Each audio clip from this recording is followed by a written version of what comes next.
बिस्मिल्लाहिर्रहमानिर्रहीम, अस्सलाम वालेकुम नाज़रीन। आप यूट्यूब चैनल देख रहे हैं, मैं इमरान खान हूँ। थोड़ा मुख्तसर मैं आपको बता दूँ कि आज मेरे साथ क्या वो वाक़या पेश आया, क्योंकि उसमें ज़्यादा टाइम ज़ाया नहीं करना। टाइम उसी चीज़ में ज़ाया करना है जिस चीज़ से तंग आकर ये सारी कार्रवाइयाँ मेरे ख़िलाफ़ हुकूमत वक्त कर रही है। सबसे पहले तो मैं आपको ये बताता हूँ कि थोड़े दिन पहले पुलिस ने यहाँ पे छापे वापे मारे थे और बार बार मेरे घर आ रही थी। बाहर सारा इलाका घेरा हुआ था, तो तब मैंने उनको हथियार वगैरह अपने दिखाए, अपने गार्ड्स भी दिखाए और जाके थंब वेरिफिकेशन करवाई उन सारों की और बायोमेट्रिक करवाया, तमाम लाइसेंस चेक करवाए। और उसके बाद मुझे पुलिस ने रिक्वेस्ट की, मुझे अपना काम भी था, मैं यहाँ से चला गया इस्लामाबाद। इस्लामाबाद के बाद मुझे बच्चों के साथ कहीं जाना था, तो हम लोग कुछ शुमाली इलाका जात में 2-4 दिन के लिए गए। अभी जब मैं वापस पहुँचा लाहौर में, तो जैसे ही पहुँचा ये फिर एक्टिव हो गए और इन्होंने रातों रात कार्रवाई करके मुझे बताए बगैर ना कोई मुझे नोटिस भेजा, ना मुझे मौका दिया सफाई पेश करने का, और ना मेरे से कोई सवाल जवाब किया गया। इस बुनियाद के ऊपर मेरे तमाम लाइसेंसेस मनसूख कर दिए कि आपके पास हथियार हैं और आप हथियारों की नुमाइश करते हैं। हालांकि आज तक किसी एक शख्स के पास कोई ऐसी तस्वीर मौजूद हो जहां मैं हथियारों की नुमाइश कर रहा हूं। किसी जगह पे कोई ये बता दे कि मैंने इन हथियारों के साथ किसी जगह पे नुमाइश की हो। हथियार हम रखते ज़रूर हैं सिक्योरिटी के लिए, और वो जितने हथियार मैंने लिए हैं वो सारे MI और ISI की रिपोर्ट्स के बाद लिए हैं। सन 2012 से लेकर अब तक मुझे कई मरतबा थ्रेट लेटर्स मिल चुके हैं मुख्तलिफ तंजीमों की तरफ से या कलदम तंजीमों की तरफ से। मुझे थ्रेट है, ये मुझे पाकिस्तान के हसास इदारों ने बताया है और बाकायदा लेटर लिख लिख कर बताया है। और उस सारे थ्रेट को लेकर मुझे ये कहा गया कि आप अपनी सिक्योरिटी का बंदोबस्त करें। बाज़ मरतबा तो ऐसा भी हुआ कि मुझे सरकारी सिक्योरिटी देने के लिए कहा गया कि आप सरकारी सिक्योरिटी ले लें। मैंने कभी भी सरकारी सिक्योरिटी इसलिए नहीं ली कि मेरा ये मानना है कि जो आदमी अफोर्ड कर सकता है वो सरकार के ऊपर बोझ डालने की बजाय, हालांकि मैं करोड़ों रुपए का टैक्स देता हूँ गवर्नमेंट ऑफ पाकिस्तान को, तो बजाय इसके कि मैं सरकार के ऊपर बोझ डालूँ या पब्लिक मनी में से अपनी सिक्योरिटी लूँ या पुलिस वालों को पीछे लगाऊँ। वैसे भी मुझे उन पर ट्रस्ट नहीं है पुलिस पे, वो तो उल्टा मेरे खिलाफ काम करेंगे। तो मैंने अपनी प्राइवेट सिक्योरिटी का बंदोबस्त किया और हुकूमत पाकिस्तान से 3 या 4 मरतबा मैंने लाइसेंस लिए और असला रखने के लिए। इसमें ज़्यादा लाइसेंस जो हैं वो मेरे शिकार वाले हथियार हैं जो शौक के लिए आप कोई आदमी रखता है। मुझे कलेक्शन का भी शौक है और बेशुमार लोगों को ये होता है। वैसे भी हथियार रखना सुन्नत है और इसमें कोई मायूब बात नहीं है। तो मेरे पास कुछ हथियार मौजूद थे जिनमें से ज़्यादा जो है वो शिकार खेलने वाले थे, 1-2 जो हैं वो सजावट वाले, और बाकी जो हैं कुछ सिक्योरिटी के लिए मेरे 4-5 हथियार थे मेरे पास, मेरे घर की और मेरी अपनी ज़ाती सिक्योरिटी के लिए, जिनमें से 3 हथियार हम साथ लेकर जाते थे। तो इसमें, और वो हम रखते थे गाड़ी के अंदर छुपा कर, कभी भी हम बाहर पब्लिकली नहीं शो करते थे। लेकिन एक झूठा केस बनाया गया और कोई इनको मुद्दई नहीं मिला, कोई इनको शिकायत किसी शहरी ने नहीं की, किसी रिहायशी ने आसपास कोई शिकायत नहीं की, कोई हवाई फायरिंग का वाकया तक नहीं हुआ, किसी जगह पे हमने किसी को असॉल्ट नहीं किया, किसी को नुकसान नहीं पहुंचाया। इसके बावजूद पूरे पाकिस्तान में मैं वो वाहिद आदमी हूँ जिसके लाइसेंस कैंसिल करने के लिए कार्रवाई शुरू की हुकूमत पाकिस्तान ने। हमजा शहबाज और उसके मालिक, इन दोनों ने यह कार्रवाई मेरे खिलाफ करवाई है और रात के अंधेरे में ऑफिसर्स को जगाकर उनसे ये कार्रवाई करवाई गई और मेरे लाइसेंस जो हैं वो मनसूख करवा दिए गए। मुझे इस बात का पता चल गया था कि मेरे लाइसेंस कैंसिल कर दिए गए हैं, क्योंकि जिन लोगों ने यह किया उन्होंने कहा जी हम मजबूर हैं, हमजा और उसका मालिक बहुत तंग कर रहे हैं, लिहाजा हम मुमकिन नहीं है कि रजिस्ट कर सकें, वो बहुत ताकतवर लोग हैं। तो खान साहब हमारा कसूर कोई नहीं है, हमारी तरफ से बादरत हमें ये करना पड़ेगा। और फिर उन्होंने मेरे हथियार जो हैं उनके लाइसेंस मनसूख कर दिए। जैसे ही मनसूखी की खबर मुझे मिली, मैंने अपने लॉयर से बात की और मुझे उन्होंने मशवरा दिया कि जनाब आप इधर उधर हो जाएं और आप अपने हथियार भी इधर उधर ले जाएं, आप इनको ना दें, हम हाई कोर्ट में जाके स्टे ले लेंगे। मैंने उन्हें कहा ना मैं भागूंगा और इस वक्त भागने की ज़रूरत भी नहीं है कोई, और दूसरा मुझे कोई जो है झूठ भी नहीं बोलना इनसे कि हथियार मेरे पास नहीं है। पुलिस मेरे घर बार बार चक्कर लगा रही थी। दोपहर को 3 बजे मुझे पता चला कि पुलिस आएगी रेड करने के लिए, और फिर पुलिस मेरे घर पहुंच गई। मैंने पहले ही आगाह कर दिया था सोशल मीडिया पे। पुलिस ने आने के बाद मेरे से मेरे हथियार मांगे, मेरे लाइसेंस मांगे। मैंने उनको लाइसेंस दे दिए और उसके बाद मैंने उनको अपने जो हथियार मेरे पास मौजूद थे वो मैंने उनको दे दिए।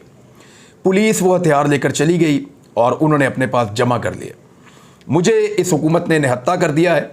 मेरा जहाँ पे घर है यहाँ आसपास जंगल हैं, खेत हैं, और मेरी सिक्योरिटी के लिए जो मेरे पास हथियार मौजूद थे वो अब मेरे पास नहीं है। और ये इनको शायद करना था। और इन्होंने ये कर लिया, शायद इससे कुछ ये अचीव कर लेंगे। लेकिन मैं आपको 2-3 चीज़ें क्लियर करूँ। एक तो मुझे बिल्कुल किसी ने सुना नहीं, मेरा मौक़िफ़ किसी ने लिया नहीं, मुझे कोई नोटिस भेजा नहीं गया, कोई इल्लीगल चीज़ आइडेंटिफाई नहीं की गई। ये सिर्फ और सिर्फ एक इंतकामी कार्रवाई है और एक जाबराना हथकंडा है एक सहाफ़ी को बोलने से रोकने का। तो ऐसे तो नहीं रुकूंगा, ऐसे नहीं, बल्कि किसी और तरीके से भी नहीं। मुझे कायल कीजिए कि जो मैं कर रहा हूं वो गलत कर रहा हूं। बैठ जाए मेरे साथ, आपके लोग 5-5, 4-4 घंटे बैठे हैं, फिर बैठे हैं, 10 घंटे बैठे मेरे साथ, बात करें, मुझे कायल करें, मुझे कायल कर लें, मैं रुक जाऊंगा। लेकिन मैं क्योंकि इस बात पे कायल हूं कि पाकिस्तान में रजीम चेंज ऑपरेशन हुआ है और ये रजीम चेंज ऑपरेशन के अंदर पाकिस्तान के ताकतवर हलकों ने और लोगों ने अपना रोल प्ले किया है और उसके नतीजे में एक बाप और बेटे को, एक ऐसे बाप और बेटे को जिसके ऊपर मनी लॉन्ड्रिंग के केसेस हैं, उनको लाकर वजीर आजम और वजीर आला पंजाब बनाया गया है। तो ये चीज़ मेरा ज़मीर गवारा नहीं करता कि मैं खामोश हो जाऊं। ये लड़ाई जो है, इसमें उतारा मुझे बेशक पाकिस्तान के हसास इदारों ने, मुझे कहते रहे कि ये 2 नंबर है, चोर है, मुल्क को लूट लेंगे, बर्बाद कर देंगे, तबाह कर देंगे, मुल्क को बेच देंगे। और मुझे बाकायदा डॉक्यूमेंट्री एविडेंसेस के साथ कायल किया गया, बाकायदा चीज़ें दिखा दिखा कर कायल किया गया। मुझे FIA वाले मिले, नैब वाले मिले, इवन मैंने वो वीडियोस तक देखी जहां पे इनकी इन्वेस्टिगेशंस हो रही थी। ये मैं आपको आज बता रहा हूं कि मैं वो सहाफ़ी हूं जिसको कायल करने के लिए उसको वो वीडियोस तक दिखाई गई जहां पे ये इन्वेस्टिगेशंस हो रही थी, ताकि मैं इस बात पे कायल हो जाऊं कि ये वाकई में चोर और डाकू हैं। और जब मैं कायल हो गया और इस लड़ाई में उतर गया, तो जो असल लड़ने वाले थे वो लड़ाई छोड़ के भाग गया। अब इसमें मेरा क्या कसूर है? मैं तो अपनी लड़ाई लड़ूंगा क्योंकि मैं इस पे कायल हूं। आप मुझे कायल करें कि ये चोर नहीं है, डाकू नहीं है, इन्होंने मुल्क को नहीं लूटा, मनी लॉन्ड्रिंग नहीं की, करप्शन नहीं की, मुझे कायल करें तो मैं ये लड़ाई छोड़ दूंगा। तो ये मामला सिर्फ इतना सा है और इसकी वजह से अब हथियार लेकर चले गए हैं, निहत्ता कर दिया है मुझे। पहले मेरे से मेरा चैनल छीन लिया, जो मेरा हथियार था जिससे मैं लड़ता था, न्यूज़ चैनल, वो भी मेरे से छीन लिया। जहां मैं सवाल उठाता था वहां निहत्ता किया। अब जो ये फिजिकल हथियार होते हैं ये भी लेकर चले गए। तो ना मैं तब रुका था, तो ना मैं अब रुकूंगा, और ना रोकने का ये तरीका मुझे ठीक लगता है और ना मैं इसको तस्लीम करता हूं। मेरे ख्याल में कोई गुंजाइश नहीं है, मेरे अंदर तो कोई गुंजाइश नहीं है। ऐसे हथकंडों के बाद बैकफुट पे जाने की कोई गुंजाइश नहीं है। मेरी इत्तला के मुताबिक गुजरांवाला में एक मुकदमा मुझे बताया गया है कि मेरे ऊपर दर्ज किया जा रहा है और उस मुकदमे में मुझे गिरफ्तार किया जा सकता है। कोई बात नहीं, आए गिरफ्तार करें। और दूसरा मुझे ये पता चला है कि आज रात को या कल रात को, क्योंकि जो सोर्स जिसने मुझे पहले ये सारी इन्फॉर्मेशन दी है उसी सोर्स ने मुझे बताया है कि आज रात को या कल रात को आपके घर के ऊपर कार्रवाई की जाएगी। तो मैं फ़िलहाल यहाँ पे घर में हूँ, इसीलिए कि देखते हैं क्या कार्रवाई करते हैं। अब आ जाए जी खबरों की तरफ। जिन खबरों से रोकना चाहते हैं वो सिलसिला बंद नहीं होना चाहिए, उसके ऊपर बात होती रहनी चाहिए। जब तक कि मुझे पकड़ नहीं लेते तब तक तो मैं बात करता रहूँगा। नंबर 1 ये है कि अल्ताफ़ हुसैन के हवाले से मैंने जो बात की थी, या MQM को वापस सारे धड़ों को इकट्ठा करके तगड़ा करने के हवाले से मैंने जो बात की थी, गालिबन उसके ऊपर बिलावल भुट्टो जरदारी साहब ने आज बड़े सख्त अल्फाज बोले हैं असेंबली में। उन्होंने कहा सिंध में कई जमातें और सियासतदान जो हैं वो कठपुतली हैं और जब आमराना दौर में उनको खड़ा किया जाता है। अब ये MQM की बात कर रहे हैं, बाकी जमातों की बात कर रहे हैं। अगर इदारे न्यूट्रल रहे तो इनकी जमानत जब्त हो जाएगी और इनके साथ वही हुआ है, क्योंकि MQM इसके ऊपर शिकवा कर रही थी और बाकी जमातें शिकवा कर रही थी और फजलुर रहमान साहब की जमात भी शिकवा कर रही थी कि जनाब आप लोगों ने सिंध के अंदर धांधली की है पीपल्स पार्टी ने, और सब आपको नजर भी आ रहा है क्या क्या मारदार हुई है। एक जगह से तो उठा के इलेक्शन कमीशन का अमला ही ले गए, ना ढोला होसी ना रोला होसी। उसके ऊपर मैंने ये बात की थी, लोग बहुत हंस रहे थे। तो एग्जैक्टली यही हुआ वहां पे। तो अब बिलावल के बोलने के बाद आपको समझ आ रही है कि MQM को दोबारा तगड़ा करने के हवाले से या मुख्तलिफ धड़ों को इकट्ठा करने के हवाले से, और मैंने आपको बताया था कि अगर फिर भी काम ना बना और PTI को कम ना किया जा सका तो कराची में अल्ताफ़ हुसैन को दोबारा रीएक्टिव किया जा सकता है, और इसके ऊपर काम हो रहा है। कुछ लोग नहीं मान रहे, कुछ लोग मान रहे हैं, लेकिन इमरान खान को हटाने के लिए अल्ताफ़ हुसैन का कड़वा घूंट भी आने वाले दिनों में शायद पिया जा सकता है। ये मेरी असेसमेंट भी है और कुछ हवालों से मुझे ये हिंट भी मिला है कि ये हो सकता है आने वाले दिनों में। MQM ने इसके ऊपर एक रिबटल दिया, फिर उनको जवाब देना था, रिटेलिएट कर गए वो, और उन्होंने कहा जी कि मसाइल हल ना हो तो ऐसी वजारत के ऊपर हम थू करते हैं। यह बात की है सलाहुद्दीन ने, वॉकआउट करके चले गए उसके बाद वो। तो अब आप अंदाजा कर लें कि यहां पे मामला एमक्यूएम और पीपल्स पार्टी के बीच में खराब है। लेकिन जिस एल्फी ने या जिस गिलू ने या जिस जोड़ने वाले एलिमेंट ने इन सारों को जोड़कर रखा हुआ है ना, जब तक वो मुतहर्रिक रहेगा तब तक ये पॉलिटिकल पार्टीज कहीं जाने वाली नहीं है। जितना मर्जी रोला डाले बाप पार्टी, बलूचिस्तान अवामी पार्टी, जितना मर्जी रोले काफरी के लोग, जितना मर्जी एमक्यूएम सर पीट ले, भूतानी साहब जो मर्जी कर लें, ये तब तक इकट्ठे रहेंगे जब तक कि वो एल्फी इनके साथ जुड़ी हुई है। जिस दिन वो एल्फी निकल गई ये सारे ताश के पत्तों की तरह बिखर जाएंगे, ये सब जानते हैं। तो क्योंकि इनके साथ एक एल्फी लगी हुई है, बहुत ताकतवर किस्म का एक जोड़ है जिसकी वजह से ये सारे जुड़े हुए हैं। वो मफादात का भी है, ताकत का भी है, पैसे का भी है और खौफ का भी है। तो आप समझते हैं कि किस वजह से ये सारे आपस में जुड़े हुए हैं और इनको कहां से गारंटी है कि मिलकर चलते रहो। तो ये चीज़ें एमक्यूएम के हवाले से और पीपल्स पार्टी के हवाले से मैंने आपको बताई। कुछ और खबरें बड़ी इंपॉर्टेंट। आईएमएफ ने एक बम शहबाज शरीफ के ऊपर भी गिरा दिया है। यानी आईएमएफ की शराइत के नाम के ऊपर पाकिस्तान की हुकूमत ने पाकिस्तान की अवाम के ऊपर बहुत सारे बम गिराए हैं। महंगाई का बम, पेट्रोल का बम, गैस का बम, बिजली का बम। और जिस किस्म की महंगाई इन्होंने की 30% तक के करीब, तो बड़ा खौफनाक बम है। इन्होंने गिराया, बार बार गिराया और उसकी तकलीफ पब्लिक को है। लेकिन आईएमएफ ने पहला बम इनके ऊपर गिराया जिससे इस इंपोर्टेड हुकूमत को तकलीफ होगी। वो क्या है? नवाज दौर हुकूमत में मनी लॉन्ड्रिंग के मामले पर शहबाज दौर में करप्शन के खदशे पर आईएमएफ ने हुकूमत की जानिब से नैब तरामीम के बाद एंटी करप्शन कवानीन में नजरसानी का मुतालबा कर दिया। चंद दिन पहले तरामीम करके नैब के इख्तियारात को कम कर दिया गया है, इसलिए आईएमएफ ने कवानीन पर नजरसानी करने का कहा है। इस हवाले से असद उमर ने अपने ट्वीट में कहा कि आईएमएफ को भी शक है कि वो जो कर्ज देंगे वो चोर हुक्मरानों के असासों में इजाफा करेगा।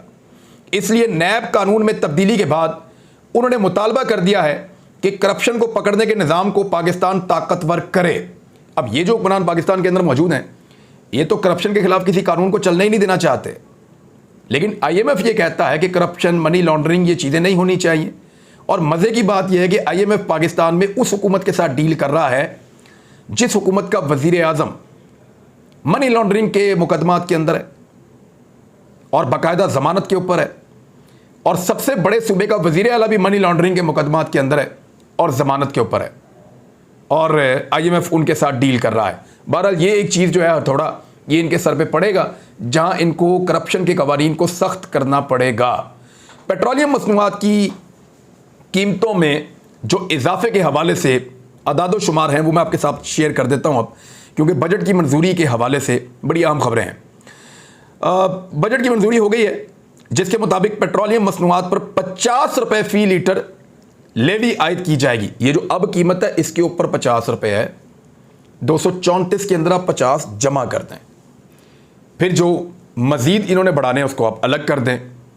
तो जो उमर अयूब साहब कह रहे थे कि ये 300 रुपये लीटर तक पेट्रोल जाएगा, तो वो आपको जाता हुआ दिखाई देगा। और अभी इस वक्त तकरीबन 350 रुपये का लीटर आपका डीजल है। 50 रुपये आप उसके ऊपर भी लेवी लगाएं तो 325 रुपये हो जाता है। तो डीजल आपका 325 से 350 के दरमियान हो जाएगा। आपको पता है कि इसका इंपैक्ट क्या आएगा? गरीब का सारा निज़ाम डीजल के ऊपर चलता है, किसान का सारा निज़ाम डीजल के ऊपर चलता है। पाकिस्तान के अंदर तमाम चीज़ों की जो तरसील है वो डीजल से चलने वाली गाड़ियों के ज़रिए होती है। तो डीजल महंगा होने से इंपैक्ट आएगा पूरा का पूरा महंगाई का, और 35 से 40% तक पाकिस्तान की महंगाई चली जाएगी।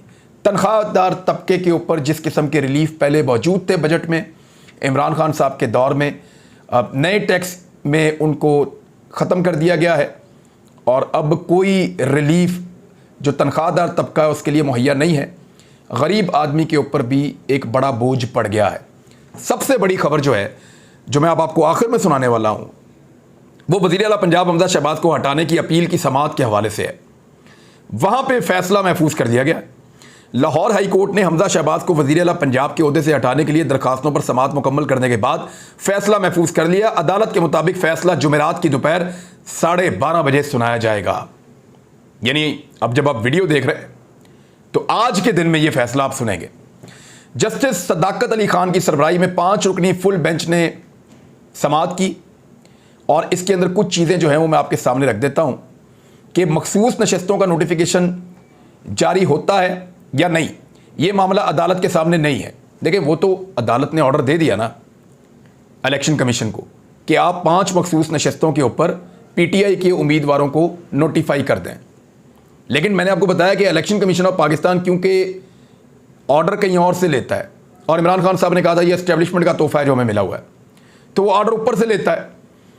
अब वो इलेक्शन कमीशन ऑफ पाकिस्तान अदालती हुक्म पर अमल दरामद करने की बजाय इंतजार करता रहा कि नून लीग उसके खिलाफ जाकर अपील दायर कर दे, और उन्होंने मौका दिया 2 दिन का कि नून लीग गई और जाकर उन्होंने अदालत में अपील दायर कर दी। हालांकि अगर यह फैसला आया होता कि ये मखसूस अराकीन नून लीग को दे दिए जाएं तो 1 घंटे से पहले इलेक्शन कमीशन ऑफ पाकिस्तान दे देता मेरी दानिश में या मेरी समझ के मुताबिक। लेकिन यहां पे क्योंकि पाकिस्तान तहरीक इंसाफ है और हमजा शहबाज की मुर्गी ज़िबा होने से बचानी है और मुर्गी को ज़िबा नहीं होने देना पंजाब में, और ये ड्यूटी बहुत ऊपर से लगी है क्योंकि अगर पंजाब की मुर्गी ज़िबा हो गई तो रजीम चेंज ऑपरेशन के तमाम फवायद ख़त्म हो जाएंगे और उसके असरात जो हैं वो ज़ायल हो जाएंगे और फिर पाकिस्तान एक ऐसी सिमत में चला जाएगा जहां पे पब्लिक फैसला कर रही होगी। लिहाजा लोगों को फैसला करने ना दिया जाए और लोगों के ऊपर मजीद मुसल्लत किया जाए इस हुकूमत को पंजाब में जो इस तरह के हथकंडे कर रही है, जो आज मेरे साथ भी किया है। तो इलेक्शन कमीशन ऑफ पाकिस्तान ने पूरा मौका दिया। अब यहां पे अदालत ने नया इलेक्शन करवाना है, पिछले इलेक्शन को कलअदम करार देना है या किस तरीके से इलेक्शन करवाना है, ये सारी चीज़ें अदालत के आज होने वाले फैसले के अंदर आ जाएंगी। ये बड़ा इंपॉर्टेंट फैसला होगा। 12:30 बजे तक इसका इंतज़ार कीजिए, फिर इसके ऊपर हम बात करेंगे। अपना ख्याल रखिएगा, अपने इस चैनल का भी। अल्लाह हाफ़िज़।